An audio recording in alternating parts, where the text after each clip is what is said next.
Hi guys and girls, welcome back to Watch the Time. Thanks for tuning back in, thanks for coming back to see me. I'm really pleased you've done so, and I'm really pleased about to bring you this watch. It's a Christopher Ward. I know I do affordable watches. It's a C65, the Cranwell Series 2. I reached out to them just to ask if, I said, listen, I'd really like to feature a Christopher Ward watch on my channel. I really like some of their watches, Trident and stuff. And I just said, listen, any watch you could send over would be much appreciated. We had some back and forth. A gentleman called Alex, thank you so much. And I'm really pleased to be able to bring you this watch. I've spent quite a bit of time with it now. Really, really stunning watch. They said a field watch made for the skies, which I can see what they're doing. I also featured it on the strap from Bezel and Men, the canvas strap. It didn't go down well great when I put it on a community post. I really liked it on that strap though, guys. I have to be honest. I think it looked really, really stunning. Made it really pop. Brought out the yellow accents of the watch. Really like that. It's a canvas Port Louis yellow strap. I will leave a link in the description also if you want to check out them. Really, really cool watch straps they're doing, watch rolls and also that sort of stuff. It's a military style watch, obviously, in collaboration with the RAF. It's a military watch that I think possibly could be a Garda watch. I think it shows its versatility on that yellow strap. Was really keen to get this in. It's by far and away the most expensive watch strap I've had, or watch I've had in. Also, watch strap as well is not too far off either. But yeah, the watch itself, it was one that I've really enjoyed spending time with. I don't want to give too much away before the review, but it's been really, really cool. And you can generally, for me, you can see where this money gets spent when you go up in levels with the watches you buy and the prices and stuff. But hopefully you'll know by the end of the video if it's for you. If it is, please use the link. It's not an affiliate link. It just makes your life a bit easier. But either way, thanks for tuning back in. And it's about that time to get the camera turned around and get on with it. Hi guys, so this is the watch. This is the best packaging I've had of any watch. Comes in outer sleeve, sort of a wooden box inside. Let's move the sleeve out of the way. Very substantial. You slide it across and then you're left with more. So yeah, like I say, easily the best box I've had. But then again, this watch does cost £1,100. This is by far the most expensive watch I've featured on the channel. It is a prototype, as you'll see. Different bits and pieces on there as well, serial number, everything else. Your one won't be like that. There's all the instructions and stuff inside there. I'm not going to take all that out, but it's there anyway. And inside is the watch. You'll see there's 3 links taken off for it to fit my wrist. Fortunately, it was already sized, which was great. I'm sure the person who had a watch previously had the same size wrist as mine, which has worked out fantastically well. So there we go. So that's the watch. Let me just put all this stuff to the side.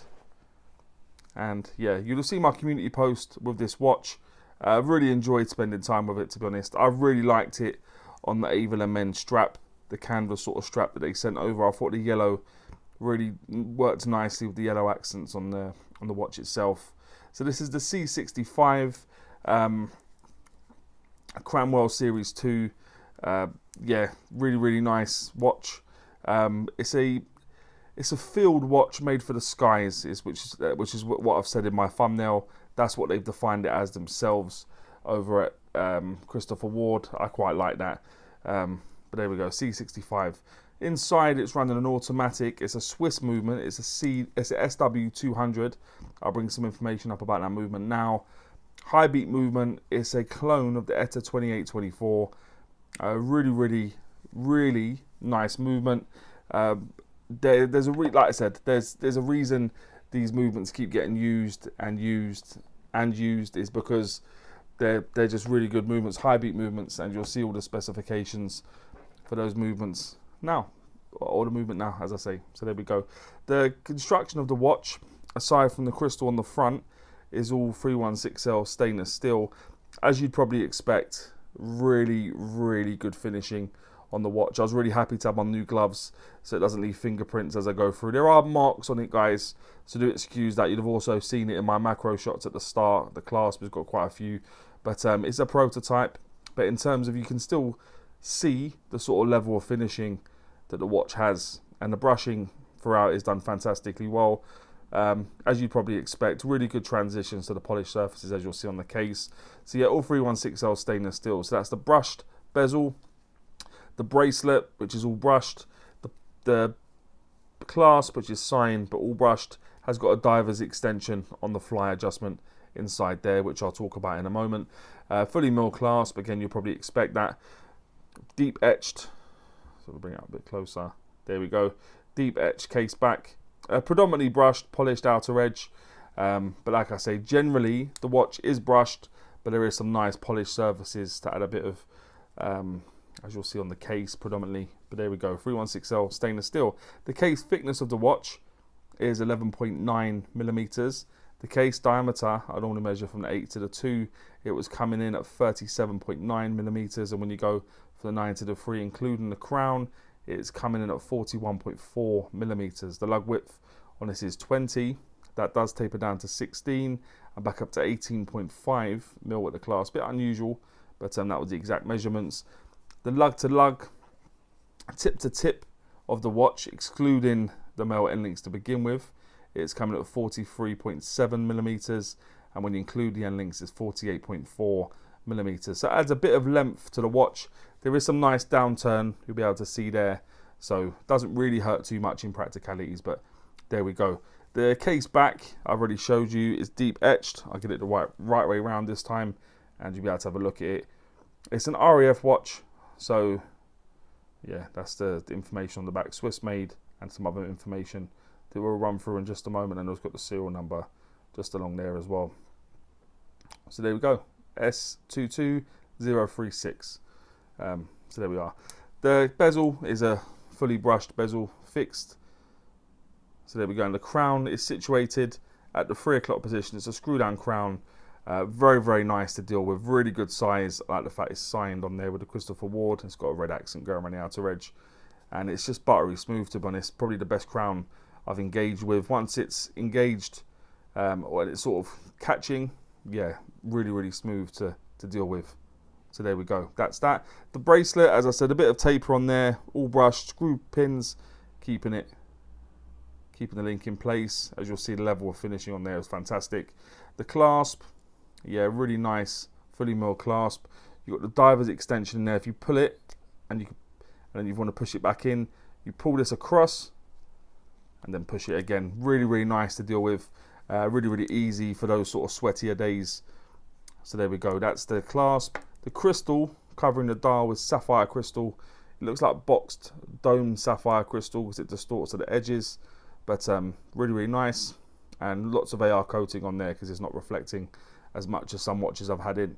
The water resistance of the watch is cited as being 150 meters. So as much as it's a pilot style watch, I would say you're sort of bridging on the, and like you would have seen with the strap I put on it, I think it's definitely border on being a gala watch.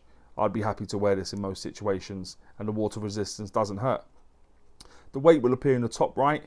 It's just below 136 grams with those three links removed. With those three links back in, it's probably about 150 grams. So not too bad, really. Decent amount of heft. So it does feel quality. You can see where the money's been spent.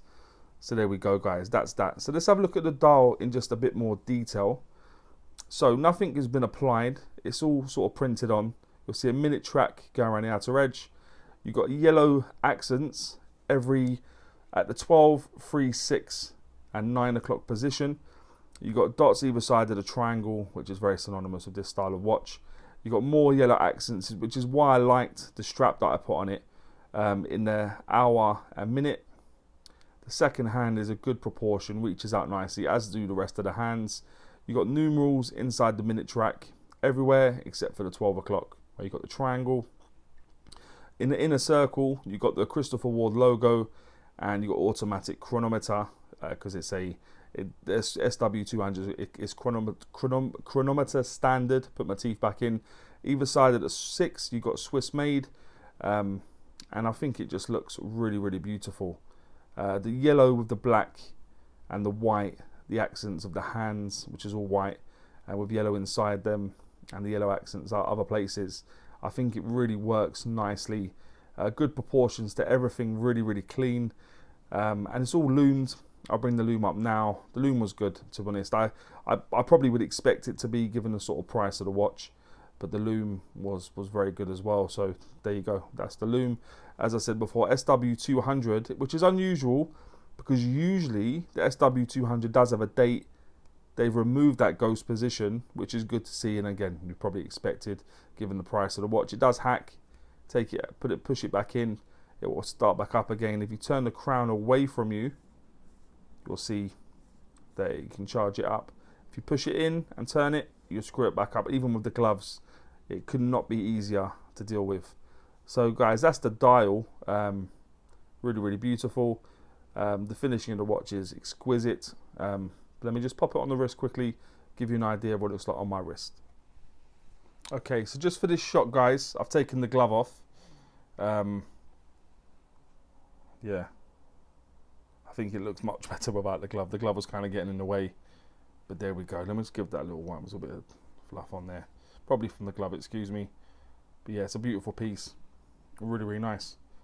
So there we are. Okay, so guys and girls, that would now take me on to what I think is pants and Pukka about the watch. If you've ever watched before, you know I always start with pants.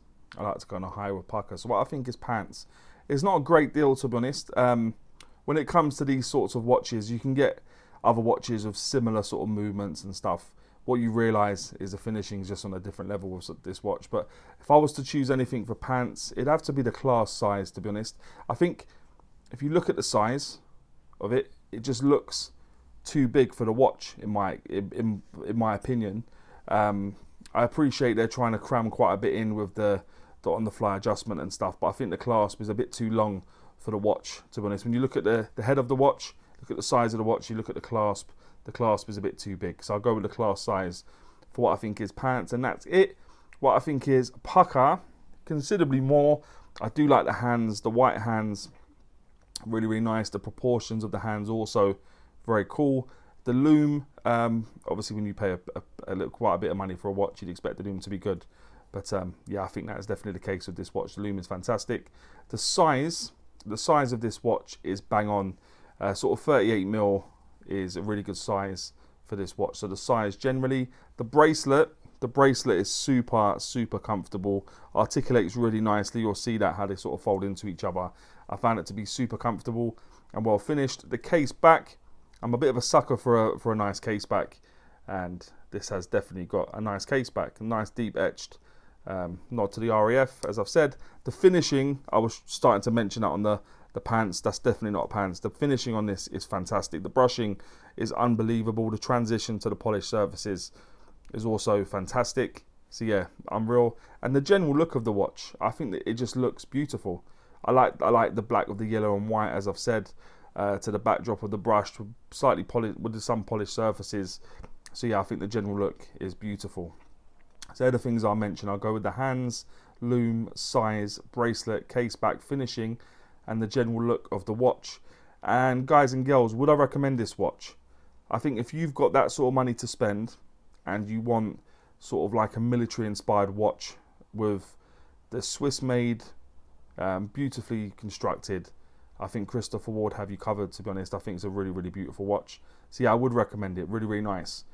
But guys and girls, please let me know what you think about this watch, more importantly, and maybe any other watches you may want to see on the channel. And as always say, don't forget to like, subscribe, and always watch your time. Take care, guys. All the very best.